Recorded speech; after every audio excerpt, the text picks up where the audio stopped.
As from now, I will promise everyone to build their own house, road and electricity. Order. Mr. Honorable, please take your seat. Order.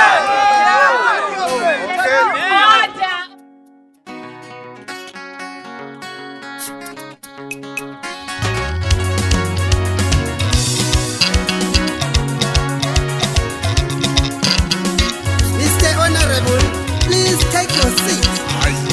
Mr. Honorable, please take your seat. Icela isihlalo ePhalamende. Deuteronomy 23 verse 23. Osakuphume emlonyeni wakho uyakugcina ukwenze noma kuyisipopho sentando njengokufunga kwakho kuJehova. Icela isihlalo ePhalamende ngizokhulumela abampofu noma abasweleyo.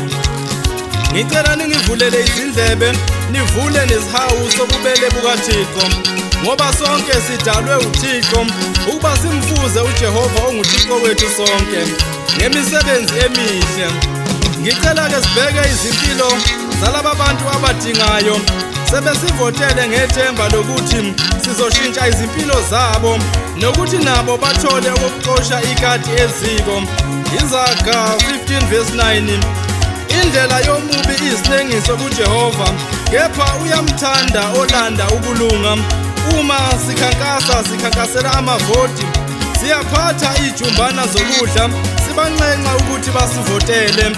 Bavote ngempela, emva kokuvota, sithi badlani, baphila ngani laba bantu. Ngicela isihlalo ePhalamende, ngizokhulumela abampofu. Mr. Honorable, please take your seat. Matthew 23 verse 24. Baholi abayizimpumputhe abahluza insensane begwinya ikameli. Ngibona wonke amathuba avelayo omsebenzi afuna umatric kuphela. Mina engingafundile ngingubani kulomhlaba nevoti lami lingisiza ngani ngingenaye umatriculetsheni ngoba uma besafuna amavoti akufunwa matric. Munye abafundile nabangafundile siyavota sonke kodwa uma sekuqashwa kufunwa umatric kuphela. Nithini esizweni sakithi ongena matric kumsiza ngani ukuvota kwakhe? Uma ngingathi akuvote abanomatric kuphela kuzothiwa nginonya. Asakhe isizwe ngeqiniso. Matthew 23 verse 28. Njalo nina ngaphandle nibonakala kubantu nilungile kodwa ngaphakathi nigcwele ukuzenzisa nobubi.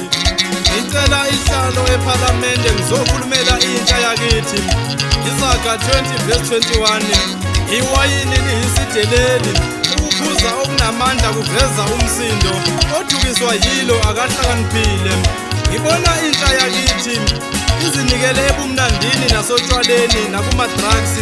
Bathi bayazijabulisa bebulala ikusasa labo nekusasa lesizwe sakithi. Ethaveni uthola izintombi zakithi zidansa zingagqokile phambi kwamadoda ngenxa yobumnandi botshwala emathaveni. Nithini bobaba, nithini bomama, sithombe sini lezi ezinganeni zethu ezisakhulayo? Kuhle buni esikhuthazayo kulokhu? Khulumani zingane zenu lezi, kusasa yeyakho ingane ezobe yenza lento. Ngibona intsha yakithi iphuma ema-university iyoba ma-street kids ngenxa yokungatholi imisebenzi, isilala emigwaqweni, idla emigonyeni, ibhema iglu, inyayube, ibaleka emakhaya iyohlala ezigangeni. Kuhle kwezinhlanya yona ingahlanyi, liyafa izwe lakithi sibhekile. Nithini? Mina ngithi abaqoqwe baboshwe bonke laba bantu abahlala ezitaladini nonyawube babizelwe odokotela babasize. Izaga 12 verse 22.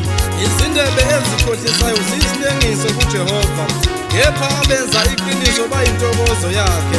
Ngicela isihlalo ePhalamende ngizokhulumela abasebenzi basemaplazini. Basebenza kanzima laba bantu, ekupheleni kwenyanga bahole u-800. Ngapha siyacula sithi 25 years of democracy. Kunabantu abasadonsa kanzima. Baphi abamele abasebenzi ePhalamende? sithi abahole malini abasebenza ezitolo zokudla Shoprite, Cambridge, KFC. Khulumani isizwe sakithi, ikusasa lesizwe sakithi. Laba bantu bayavota, asisebenze sishintshe izimpilo zabantu ngeqiniso. Bayanithemba abantu votelayo, ningabajabhisi. Ngicela ihlalo ePhalamende, ngizokhulumela ama-security eMzansi. Ngibona izigidi nezinkulungwane zabasebenzi zingamelwe muntu ePhalamende. Bayadonselwa i-UIF, Provident Fund, i-tax, kodwa imali yabo ayikhuphuki. Ziphi inyunyana ezimela abasebenzi? Zithini uma kunje? Khulumani sethembe nina, nohulumeni omnyama naye uyasicindezela. Iphi insosimenti eqale uMr Helman Mashaba? Siyabonga kumshado we-DA ne-EFF, bangena abasebenzi kumasipala. Siyasizwe amaqembu akithi mayekhankasa ethi ama-security officers kumele ahole 7,500. Kwedlula ukuvota bathule du. Ayisakhuphuki imali yama-security, bathule du. Ngicela ihlalo ePhalamende ngizokhulumela abampofu.